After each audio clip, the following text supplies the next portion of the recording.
Hello colleagues, I am Pavel Piskarev, a doctor of philosophy, a candidate of psychological sciences, and the author of the neurography method, the inventor of all neurography algorithms, which are essentially models for solving life challenges. And today, right now, I want to tell you about them, understanding that these algorithms can be useful for any living person, starting from the time they gain some consciousness, that is, from around the age of 5, and extending to the elderly, regardless of the language they speak, their gender, or what previous education they have accumulated. So, neurography as a whole consists of 8 algorithms. The first most popular and widely disseminated algorithm, which I would say is also our social gift or a gift to society, is the restriction removal algorithm. This special algorithm allows you to bring your life to a level 0, essentially closing the problems of the past, achieving some therapeutic effect, alleviating accumulated pain, reducing or even completely eliminating stress. Getting used to receiving inspiration, technologically receiving inspiration. The restriction removal algorithm is an amazing invention. Of course, I take pride in each of them as the author, but there are so many details that make life flawless that for many, 2 is quite enough. Therefore, if a person simply wants to manage their life in a consistently positive way, the restriction removal algorithm, which you can learn in the user course, is a sufficient measure to cope with their life challenges. After the restriction removal algorithm, other questions arise. Can I influence my life? Can I create what I want? It's not just about aligning life and allowing it to flow on its own in the best way possible as it is destined, but can I influence it? Can I create what I desire? Can I realize my dream? Can I manifest my magical forgive me action? Can I be some kind of demiurge, a creator? All the other algorithms are dedicated to how, in neurography, one can gain this power of influence, the power of such subtle, delicate, artistic influence on reality, so that it changes for the better for us in the direction we desire. It is important to remember that neurography is, after all, a method of modeling the unconscious, and it may be the only method for such directed changes in terms of interaction with the unconscious. Thus, the second algorithm of neurography is the algorithm that we call modeling, and essentially, here we teach composition. Composition in the neurography school is unique. There are things here that no one has ever presented to the world before, meaning they simply did not exist. In this sense, the developments to which I have dedicated many years of my life to accumulate my knowledge and so on are expressed here. Everything related to composition. How to create, what composition, what form of education, what is it made of, what elements make up the visual alphabet, why does an image become expressive, why does it start to influence our impressions. It's all here. That is the foundations of magical action, the basis of such influence lies in the modeling algorithms. Of course, this all needs to be mastered if we want to move forward. Here, in the modeling algorithms, we learn composition in a broad and complete sense of the word. Further, this modeling begins to be applied in the next algorithm, which is called energy color management. Here we provide a model that is already universal, built on the idea that the world is something unified, where the large and the small are similar. In general, by managing energy and state, we can influence any systems.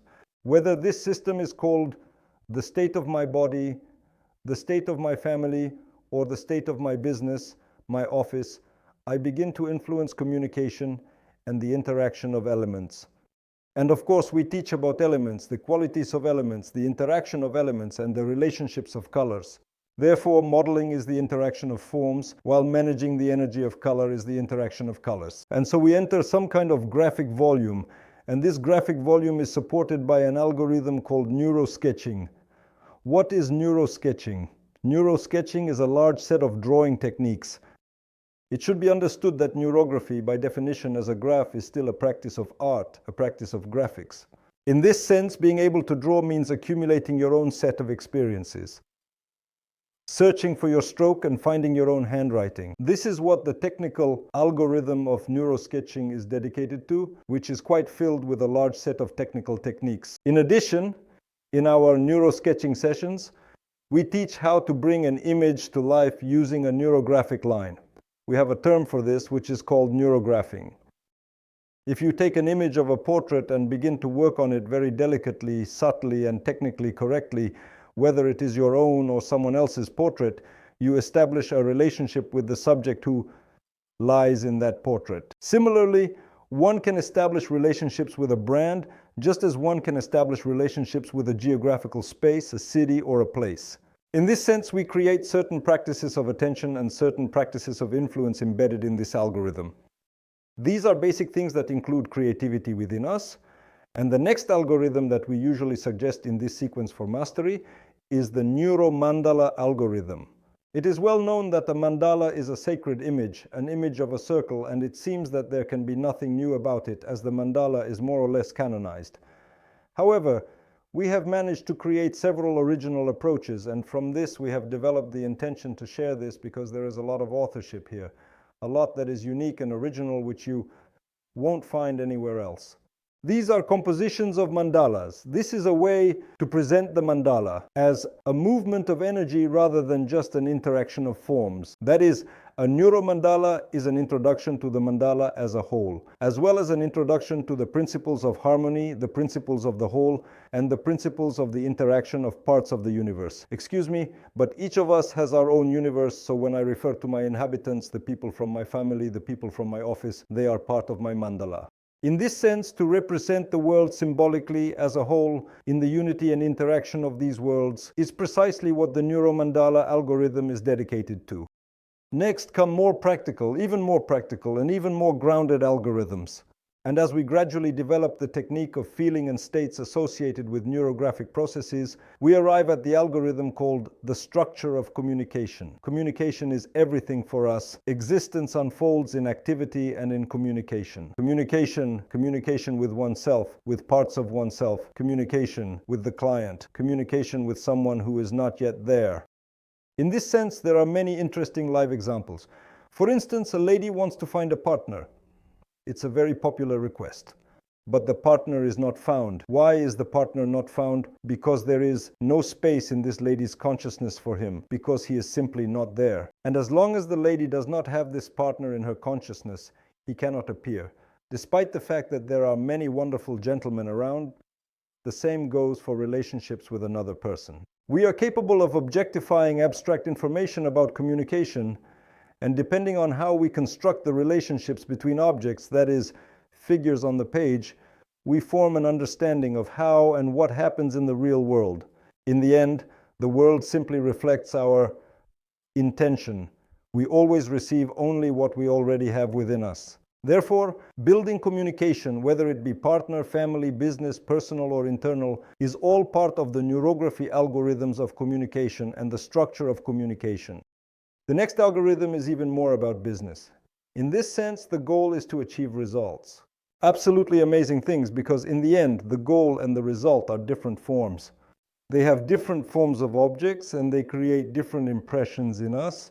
If we want to be goal-oriented people, that is, active, energized individuals who get up with pleasure and go to work with enthusiasm, they need to have a goal. This goal must somehow be infused into themselves. Simply reading about a goal will not excite us, forgive the word, we will not motivate ourselves in any way. And in order to become a charged person, so that a full magazine of good intentions exists in my life, special techniques, special approaches, special forms, as well as ways of their interaction are needed. The result is something different. It is not the same as the goal. In this sense, we provide a certain philosophy. What is a goal? What is a result? How can one find achievements and reach that result? How can one build graphs of their processes?